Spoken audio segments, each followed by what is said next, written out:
நதியை சீரமைக்க வேண்டும் என்பது தமிழக அரசின் நீண்ட நாள் கனவாக இருந்து வருகிறது. இதற்காக கடந்த பல ஆண்டுகளாக முயற்சிகள் மேற்கொள்ளப்பட்டு வந்தாலும் கூவம் நதி சீரமைப்பு தொடர்ந்து மிகவும் சவாலானதாகவே சிக்கலானதாகவே இருந்து வருகிறது. கூவம் நதியை சீரமைப்பது சாத்தியமா?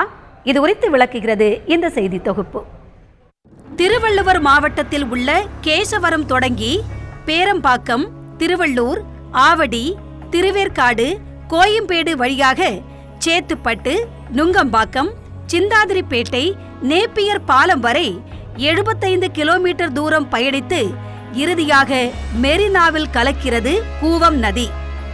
கடந்த 1962ஆம் ஆண்டு முதல் கூவம் நதியை சீரமைக்க பல ஆயிரம் கோடிகள் ஒதுக்கப்பட்டுள்ளதாக கூறப்படுகிறது. இந்த நிலையில் வீடுகளிலிருந்து நேரடியாக வெளியேற்றப்படும் கழிவுகளாலேயே கூவம் நதி மாசுபட்டு வருவதாக கூறுகிறார் கூவம் நதி பற்றிய ஆய்வில் ஈடுபட்டு வரும் சாராள். வீடுகளில் இருந்து வர்ற அன்ட்ரீட்டட், அதை எதையுமே சரி பண்ணாமல் அது அப்படியே டைரெக்டாக அப்படியே கொண்டு ஆற்றுல விடுற ஒரு தண்ணி மட்டும்தான் இந்த ஆறு இவ்வளோ அழுக்காக இருக்குது, இவ்வளோ மாசடைஞ்சிருக்கு. எங்கேயுமே இண்டஸ்ட்ரீஸ்லேருந்து போகிற பைப் நாங்கள் பார்க்கல. அதுவும் இல்லாமல் வீடுகள்லேருந்து போகிற பெரிய பெரிய பைப்புகளை ஆற்றுல டைரெக்டாக அப்படியே கலக்கிறது தான் பார்த்தோம். அந்த 22 கிலோமீட்டரில் இருக்கிற அந்த கூவம் மட்டும்தான் மாசடைஞ்சிருக்கு. சென்னை மற்றும் அதன் புறநகர் பகுதிகளில் முறையான மழைநீர் வடிகால்கள் இல்லாததும் கழிவுநீர் அகற்று கட்டமைப்புகள் இல்லாததாலேயே கூவம் கழிவுகளின் சங்கமமாக மாறி கிடக்கிறது.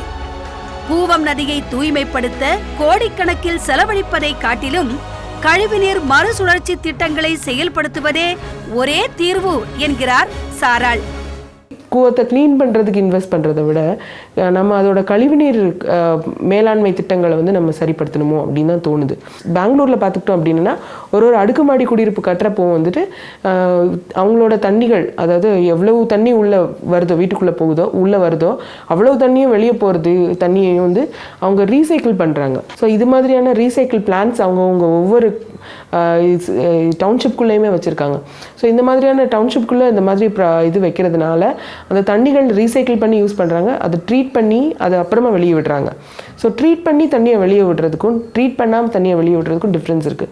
ஸோ ட்ரீட் பண்ணாமல் தண்ணியை வெளியே விட்டால் தான் அதில் கொசுக்கள் வரும். அதனால் பொல்யூஷன் ஜாஸ்தி இருக்குது அப்படின்னு சொல்லலாம். கழிவுநீர் மேலாண்மை திட்டம் தனியாக வகுத்து அதை சரி பண்ணினாலே சரியாயிருமோன்னு தோணுது. சென்னையில் நகரமயமாதலின் காரணமாக மக்கள் தொகை கட்டுக்கடங்காமல் பெருகி வரும் சூழலில் முறையான கழிவுநீர் மேலாண்மை திட்டங்கள் செயல்படுத்துதல், கழிவுநீரை மறுசுழற்சி செய்தல் ஆகியவற்றால் மட்டுமே கூவம் நதியின் தூய்மையை மீட்டெடுக்க முடியும் என்று கூறுகின்றனர் சமூக ஆர்வலர்கள். கூவத்தை சுத்தப்படுத்துகிறோம் என கூறி பல ஆண்டுகளாக கோடிக்கணக்கில் பணத்தை ஒதுக்குகின்ற அரசு முதலில் இந்த கூவத்தில் கலக்கின்ற கழிவுநீர்களை தடுப்பதற்கு திட்டம் வகுக்க வேண்டும் என்பதுதான் சமூக ஆர்வலர்களின் கருத்து. கடந்த 20 ஆண்டுகளில் சாக்கடையாகி போன இந்த கூவம் நதியை அரசு திட்டமிட்டு செயல்பட்டால் ஒரு சில ஆண்டுகளிலேயே இதை மீண்டும் நதியாக்கிவிட முடியும் என்பது பொதுவான கருத்து. தந்தி டிவி செய்திகளுக்காக ஒளிப்பதிவாளர் சிவாவுடன் பா. எழிலரசன்.